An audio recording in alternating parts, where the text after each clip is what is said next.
Isla and Blue are sitting up on the mound watching the river creep up on the wrecks and over the black stubs of the old jetties out on the mudflats, waiting for father to finish his work in the forge. Along the far riverbank, the ghost city, the great line of its long abandoned river wall, its crumbling gates and towers, is making its upside-down face in the river again. "Something's coming, sister," Blue says. "Look." Isla looks. The wind has picked up. It scatters the birds wading on the mudflats. It catches at the creepers that grow along the ghost city wall. It lifts and rustles them like feathers. "Could be rain," Isla says. "The wind's turned." It's late spring. There has been no rain for weeks. No clouds, just the baking, glaring forge fire of the sun. At first, after the long winter, the sisters had welcomed the sun coming in so hot. Dull roots had stirred, flowers came early, first the primroses and bluebells in the wood, then the tiny spears of the cuckoo pint and the blackthorn blossom in the hedgerows. The bean seedlings had pushed up through the soil in their garden, fingers unfurling into sails. Now the reeds whisper like old bones. The sisters swim in the river when they can steal away from the field or from father's forge. Around them the sun beats down on the mudflats. Meat turns. Flies gather. Every evening, the sisters climb the mound to watch for the sails of Seax boats coming upriver from the sea, the sails of the great wandering tribes from the old country and the drowned lands of their ancestors, all heading west to find new land to farm. Some months, there are no boats at all. Other months, there are 4 or 5, sailing alone or in clusters. Blue gouges a notch into the doorpost for each new sail she sees. "The river is a fire-tongue sword tonight," Blue says. She is making a necklace from the cowslips and the violets she's picked, lost in that half-dreaming mood that takes her sometimes. Isla looks. Blue is right. Between their island and the walls of the ghost city on the far riverbank, the river runs between the mudflats in puckered silvers and golds, blues and reds, just like the swords that father makes. "What did the Sun Kings know?"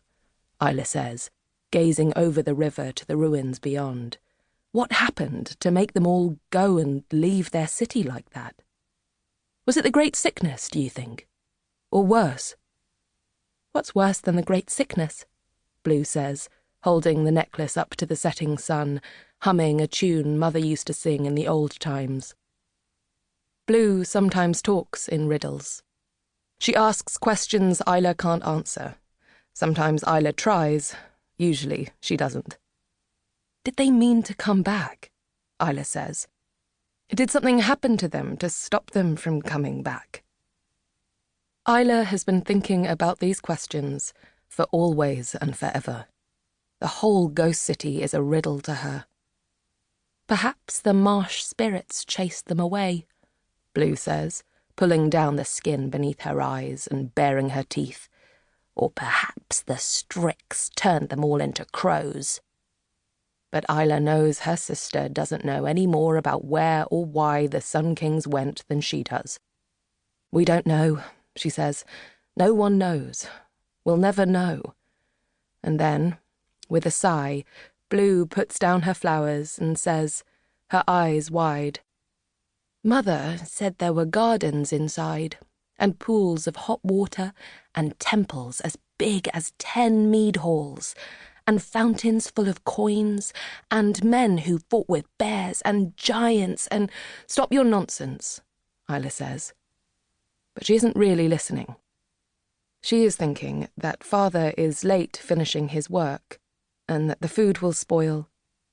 She is wondering whether he has finally finished twisting the iron rods as she asked him to, so that she can start working on the blade tomorrow. Most nights, he is out through the forge door long before they can see the stars. He'll be putting his tools away, she tells herself. He's just taking his time. Mother told me, Blue says again, her eyes closed, drawing shapes in the air with her long fingers. She did. She said. She knew. Blue makes Isla wild sometimes with the things she says. You're making it up, Isla tells her. Mother didn't say any such thing. Anyway, how would she know? The Sun Kings left 100 winters ago. The ghost city is empty. There's nothing living in there now except kites and crows. It's all just mud and broken stone. And ghosts, Blue says. And the Strix. Isla gives up. Blue's face is flushed. She's been sitting in the sun too long. Father says Blue is touched.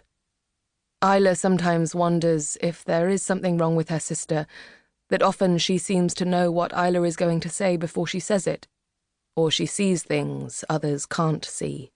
Fanciful, Mother used to say. Your sister's just fanciful, Isla. You mustn't mind her. You've listened to too many of old Sive's stories, Isla says. She can't help herself. She is cross and hot and tired, and the old darkness is gathering down inside her. It's making her want to run again.